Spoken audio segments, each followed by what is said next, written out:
आज सूत जी सौनक आदि से पूछ रहे हैं, और जो सनत कुमार है महाराज, जो नंदी जी से पूछ रहे कि नंदी जी, आपने अब तक भगवान शंकर की कथा सुनाई, मां पार्वती की कथा सुनाई, पर आप यह बताए कि जो आप नंदी हैं, आपका जन्म कहां से हुआ और आपको भगवान शंकर इतने प्रिय क्यों हैं कि आप भगवान शंकर के हमेशा द्वारपाल बने रहते हैं।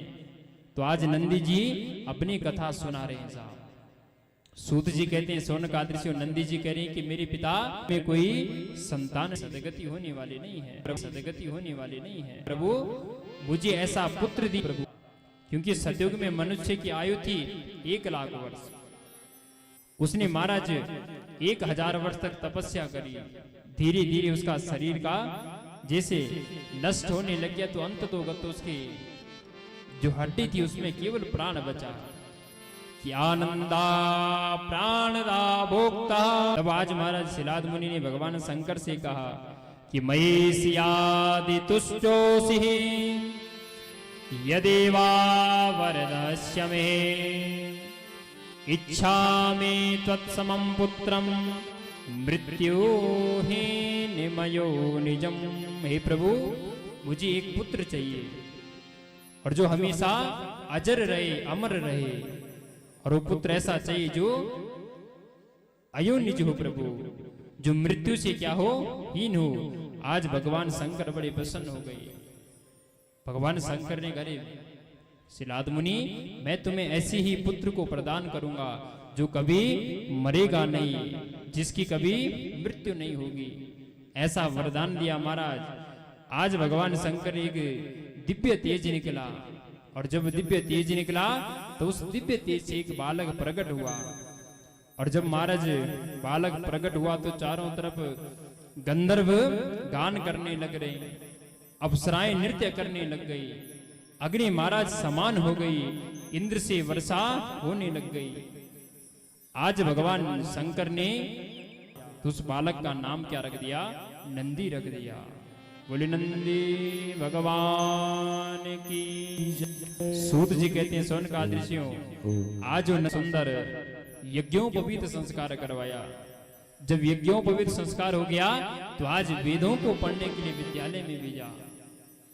वेद का शिलाद मुनि महाराज बड़े प्रसन्न हो गई, करी बेटा प्राप्त हो गया। आज की मृत्यु है करी, और उपासना एक पैर पर होकर महाराज भगवान शंकर को प्रसन्न किया।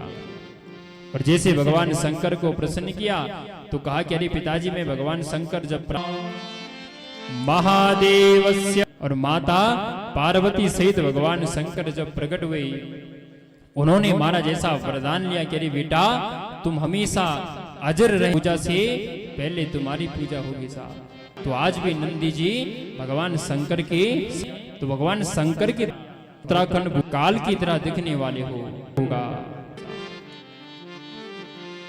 सूत जी कहते हैं, सौनक आदि ऋषियों, जब भगवान शंकर के भ्रकुटी से काल भैरव की उत्पत्ति हुई तो तत्तोर्वेदांस कालोपी, आज काल भी डरेगा, इसलिए तुम्हारा नाम क्या होगा? काल भैरव होगा। इसलिए हम सबसे पहले दीपक में किसका पूजन करते हैं? भगवान भैरव का पूजन करते हैं। बोले भैरव भगवान की जय, नारायण भगवान की जय। सूत जी कहते हैं, सौनक आदि ऋषियों, जब काल भैरव प्रकट हुए तो जिस मुख से ब्रह्मा जी ने झूठ बोला था कि मैंने इस लिंग का पता कर दिया कि लिंग कहां इसका अंत है, तो उसी समय काल भैरव जी ने जिस मुख से ब्रह्मा जी ने झूठ बोला था, उस मुख को धड़ से क्या कर दिया? अलग कर दिया महाराज। तब केवल ब्रह्मा जी के 4 मुख बचे, और जिस मुख को अलग कर दिया उसी मुख में भगवान शंकर क्या करते हैं? रावण। सौनक आदि ऋषियों, आज भगवान शंकर ने काल भैरव जी को कहां भेज दिया? वाराणसी में भेज दिया, और वाराणसी में जाकर भगवान